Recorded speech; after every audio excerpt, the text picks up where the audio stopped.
And we're off. All righty. Good afternoon or evening or morning to you all, depending on when you watch this, of course. Thank you for your flexibility regarding, oh, life. And so, in this set of videos, and I don't know how many it'll be, at least two, and probably hopefully no more than three. I want to talk about the reading assigned from Elizabeth Johnson's Creation and the Cross, and the corresponding material that corresponds, I think, pretty nicely from the book I co-wrote with Dr. April Cordero, a biologist from Point Loma. And so to get us started, though, we were going to sing a new hymn. I learned the tune over the weekend, and I was going to teach it to you today. So in anticipation of Thursday's class, I'm going to give you an idea how this tune goes. This is, across the page from For the Beauty of the Earth, which we've been singing. This is hymn number 36 in the United Methodist hymnal, God of the Earth, the Sky, the Sea. Once I sat down and plunked around on the piano a little bit, I realized, I know this tune. That doesn't mean you will necessarily. You might. But you see it. I guess it's German, from William Gardiner's Sacred Melodies, 1815. The lyrics are by Samuel Longfellow.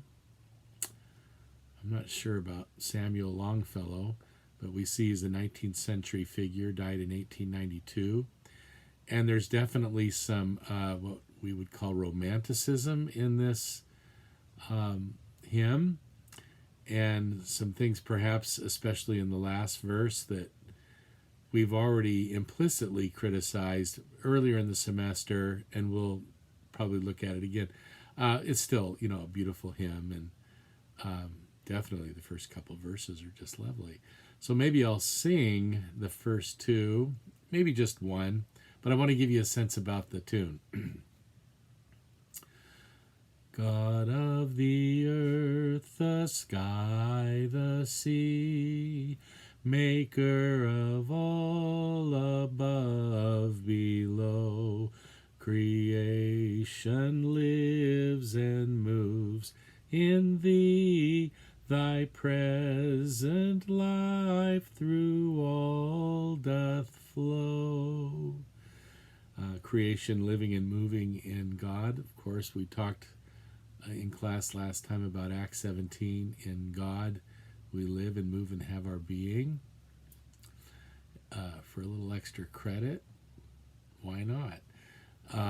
In your notes, if you can tell me in the original poetry that Paul's quoting in Acts 17, this was the in him we live and move and have our being. The him, H-I-M, was a very specific figure.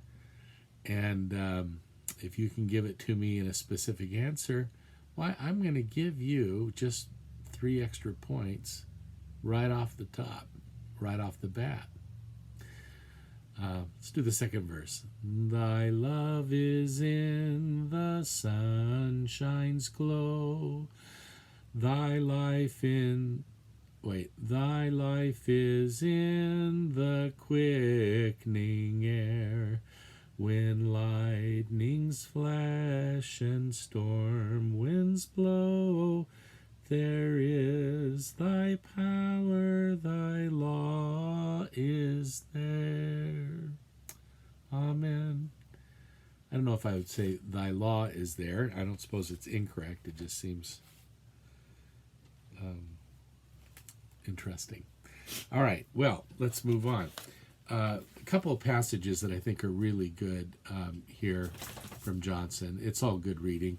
She is now introducing us to this notion of what's called deep incarnation. One of the main figures in that kind of movement and thought she names, he's at the bottom of 184, happens to be a Danish theologian, Niels Gregersen. And in fact, it this phrase, deep incarnation, is often associated with him. And we'll talk about what that entails. The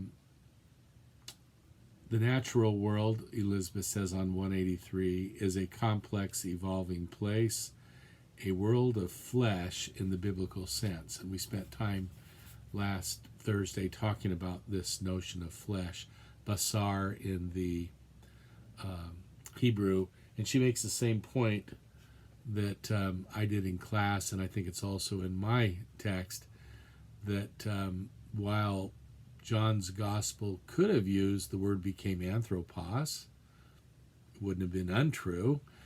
And in fact, it could have said the word became aner, which is a male human being, wouldn't have been untrue. But as she says, and we know, John uses the term flesh, sarx. Now, a lot does depend on how we decide to interpret sarx there. I certainly like what she says at the top of 184, 5 lines down. The prologue of John's Gospel. By the way, the prologue is, just so you know, like officially, it's chapter 1, verses 1 through 18.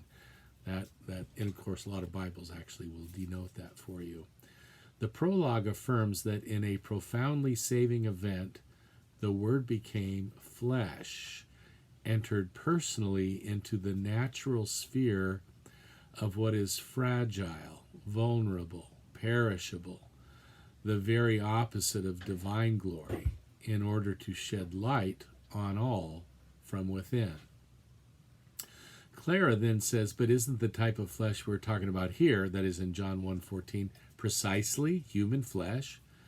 And I think that Elizabeth gave away a little bit too much of the farm with her answer. She says, indeed it is. Indeed it is. And I wrote, oh, this is not obvious at all. Yes, Jesus was a human being, and his skeletal structure and muscles were covered by human flesh, but that doesn't mean that that's what the term meant there in John 1 necessarily.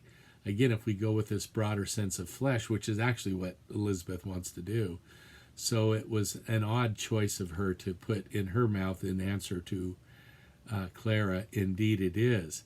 She goes on then to, sort of move away from too specific an emphasis on human flesh. But as you have already noted, human beings are part of an interconnected whole.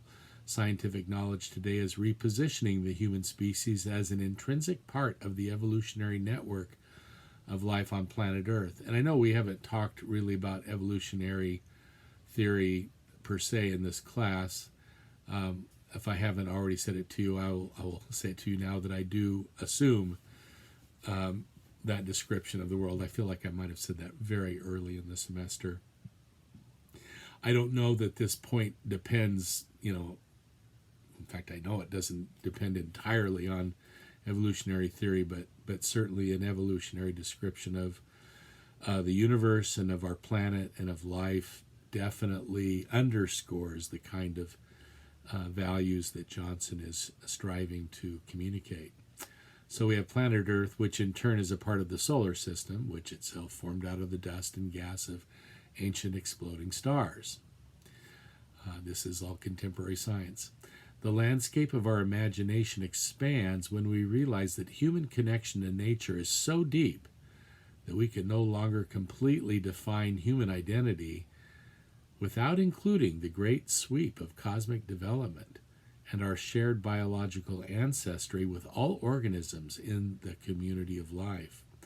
We evolved relationally. We exist symbiotically. Our existence depends on interaction with the rest of the natural world. That's all on page 184. And I agree with it, and I like it.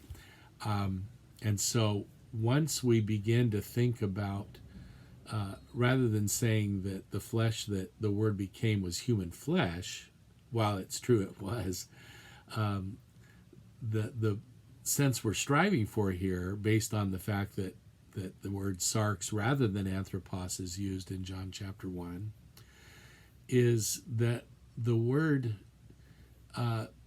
united with and became a full participant in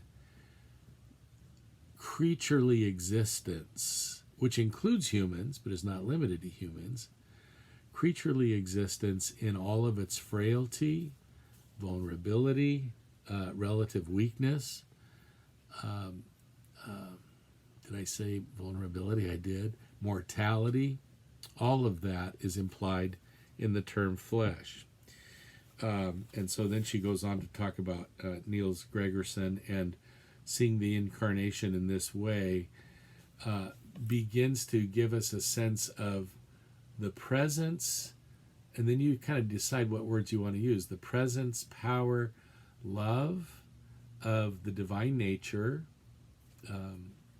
fully present in this logos, or wisdom, divine wisdom, as she says, through human flesh all the way down into the living web of organic life with its growth and decay.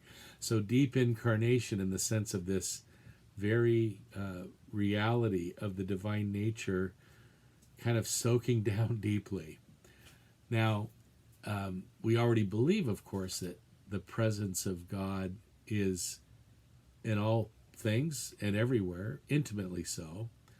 So we would have to ask, how is the incarnation then something new or different? And I think she does mention that a time or two, although I'm not sure exactly where yet. I'm going to do a little bit more, and then we'll, top of 186, talking about the body of Jesus. Bottom of 185, the atoms comprising his body were once part of other creatures, indeed from stardust. The genetic structure of the cells in his body were kin to the flowers, frogs, fish, finches, foxes. Nice alliteration.